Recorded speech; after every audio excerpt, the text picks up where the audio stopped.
तो इस क्वेश्चन में हमें sine 6 theta is equal to sine 4 theta minus sine 2 theta दिया। ठीक है, तो ये जो टाइप के क्वेश्चन होते हैं ना गाइज, यार रियली बहुत ही सिंपल होते हैं। ठीक है, लगता है ये देखकर कि कैसे किया जाएगा, बट सच में बहुत सिंपल होते हैं। मेरी राइटिंग थोड़ी सी गंदी है, उसके लिए मैं माफ़ी चाहूँगा, पर चलिए आगे देखते हैं कैसे कर सकते हैं। Sine 6 theta minus sine 4 theta minus sine 2 theta. ठीक है, आपको कभी भी इस तरीके का एक्सप्रेशन दिखाई दे तो आपको ऐसे दो थीटा पास पास में रखने हैं, एक थीटा जिसकी वैल्यू सबसे हाई हो, एक थीटा जिसकी वैल्यू सबसे कम हो।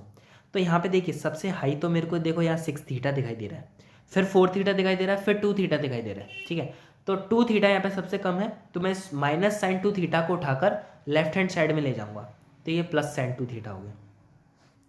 इक्वल में साइन 4 थीटा को वहीं छोड़ देते हैं। ठीक है, इसको इधर भी ले आ सकते हैं, चलिए ले ही आते हैं, बेचारा बुरा मानेगा दूसरी साइड बैठा बैठा अकेला, इसलिए इसको इस साइड ले आते हैं, इक्वल टू 0 रख देते हैं। अब देखो मेरा कहने का ये मतलब था कि दो ऐसे थीटा थीटा को पास में रखो, जैसे कि 6 थीटा प्लस 2 थीटा।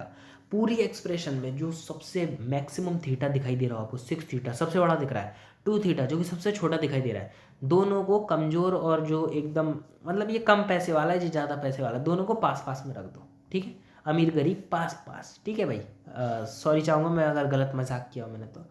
ठीक है, मैं आपको इस तरीके से समझा रहा हूँ कि इसको पास पास में रख सकते हैं आप। अब ये जैसे ही पास पास में हो गया तो यहाँ पे क्या है, साइन ए प्लस साइन बी का आपका फॉर्मूला लगता है, जो कि गाइस सिंपल सा होता है 2 साइन कॉस, दोनों थीटा को जोड़ के उसका आधा करो 4 थीटा, दोनों थीटा को एक दूसरे से घटाकर उसका आधा करो 2 थीटा, माइनस साइन 4 थीटा पहले से बैठा हुआ। इससे होता क्या है कि इस टर्म में एक कॉमन चीज़ मिलती है जो कि आती है साइन 4 थीटा, तो उसको एक साइड में रखो। एक साइड में रखने पर आपको 2 कॉस 2 थीटा नेगेटिव 1 ये बचता है दूसरी साइड में। अब इसको आप इक्वल टू 0 रख सकते हो, इसको भी आप इक्वल टू 0 रख सकते हो। तो sine 4 theta is equal to 0 रखा मैंने, और इसको भी हमने इक्वल टू 0 रखा, तो हमें मिल जाएगा cos 2 theta is equal to 1/2।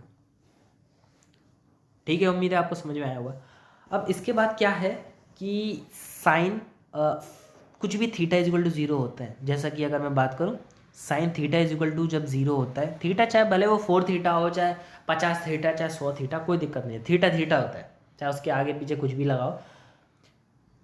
Equal to जब कभी भी 0 होता है कुछ इस तरीके से, तो जो थीटा की वैल्यू होती है उसका जनरल सॉल्यूशन एन पाई होता है।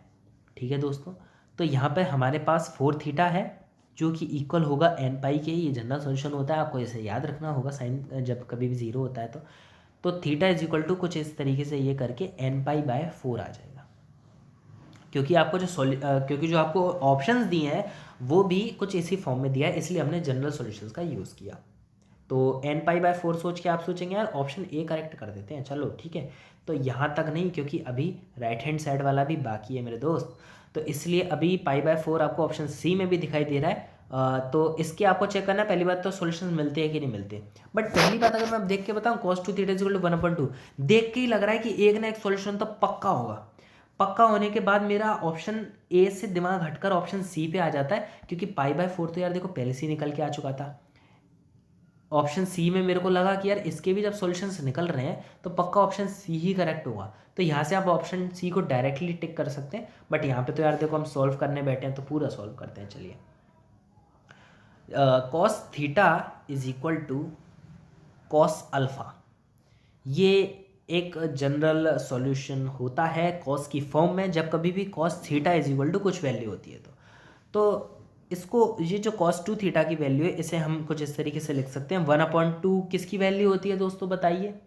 1/2 जो होती है वो पाई बाय 3 की वैल्यू होती है, पाई 60 डिग्री की वैल्यू होती है कॉस में 1/2 के लिए, तो उसको पाई बाय 3 लिख सकते हैं।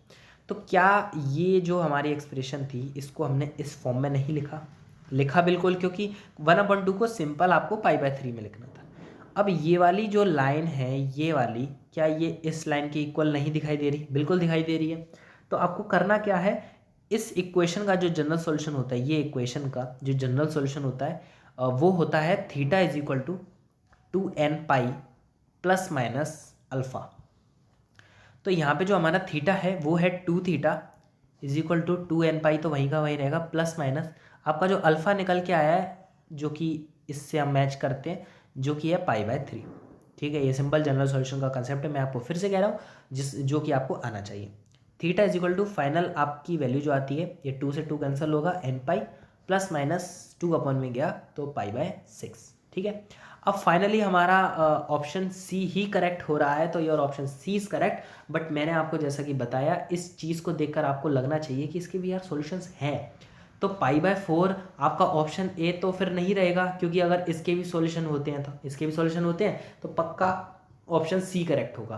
तो इसलिए हम ऑप्शन सी वहाँ से भी डायरेक्ट करेक्ट कर सकते थे, बट अगर पूरा सॉल्व करना है तो आप पूरा भी कर सकते हैं, बट टाइम बचाने के लिए आप ऐसा कर सकते हैं। तो your option C is correct. Thank you so much for watching this video. Channel को सब्सक्राइब कर दीजिएगा फॉर मोर अमेजिंग वीडियोस।